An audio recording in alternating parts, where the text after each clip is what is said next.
Alright guys, so I'll show you guys how to create plugins for Figma using AI. This is just like a quick guide to kind of get you started. So in this video I'll be using, of course, Figma and Cursor mostly, right? So once you go to plugins, right, you go to development and you go to new plugin, right? Now I'm going to create, let's just call this demo plugin. Yeah, the demo plugin too. So I did this on my stream, on my private stream yesterday, but I'm just sharing with you guys. I'll have other streams where I can show off other stuff, but yeah, let's keep going. This is demo plugin 2. Yeah, you click on next, you go to custom UI. Run once works for plugins that don't require a UI. If your plugin is going to require a UI, then select custom UI, right? You can save. Right now you choose the folder where you want it to be saved. I'll go to where I store my plugin. I just call it new folder, call it plugins, then I'll just call it, I'll save it as demo plugin 2. Now it's been saved, right? So if you open the folder, you can see all of this. So what you're going to do is you're going to go to Cursor, right? Open project, open the particular folder you just created. Make sure you open this folder that has all the files, right? Now this is all the files, right? Now obviously the first thing you have to do is to install your dependencies. So just do npmi, so that we get all the packages and you don't have all of these problems here.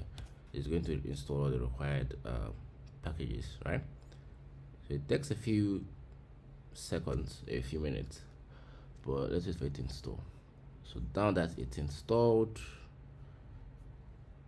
you're seeing that is clear, right? So now all you can do here is just tell Cursor, right? Make sure you're using Claude Force on it. You can use Gemini as well, but I prefer to use Claude Force on it for this, right? So what you can do is I'm trying to build a Figma plugin. Try to start with the most basic part of your plugin that allows me select a frame and change the color of the frame. The code already contains the basic part of it. Now if you've not added Figma's docs to your Cursor, you may need to add that.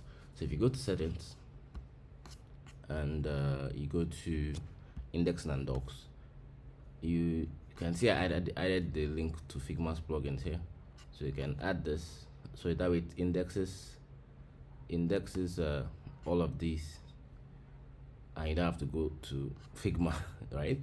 So I can just say I can use at Figma plugin and also web. Now web allows it to browse the web just in case, right? To guide you. Let's send this. It's going to create the plugin and all I have to just sit back and watch. And one important thing is while it's doing this, so you see that it's searched the web and it's able to look through the docs as well. So you can see the icon for the web and can see the icon for the docs. So it's going to look through it and create a base version for it.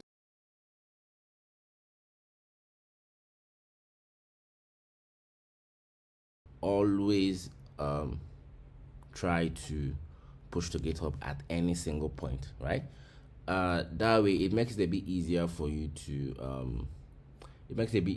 roll back when there are bugs, right? Because obviously when you're vibe coding with AI, there are lots of times where it will essentially turn your code upside down, right? So yeah, so just use this. So let's wait for this to finish up. It's going to take a while, so wait for it.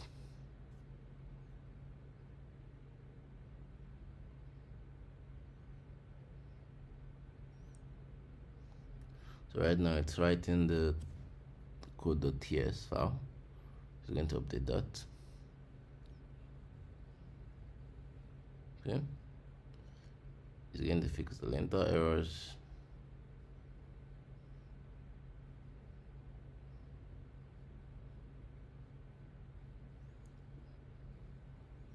Okay.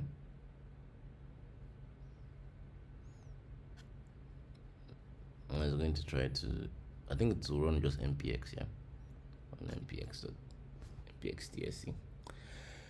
Okay, so it's going to update this frame color changer. I think I have something named frame color changer already, so I might just need to adjust the name in the manifest.json so I can accept, right? So let's go to manifest.json frame color changer. Let's call it v3, right? And I can save. Now once I come back to Figma, right, if I go back to plugins, development, you can see this one. Once I run it, you can see this, right? Let's, I can put this, I can select this and apply color. Yeah, let me know if you have any questions and I'll reply in the comments. Peace.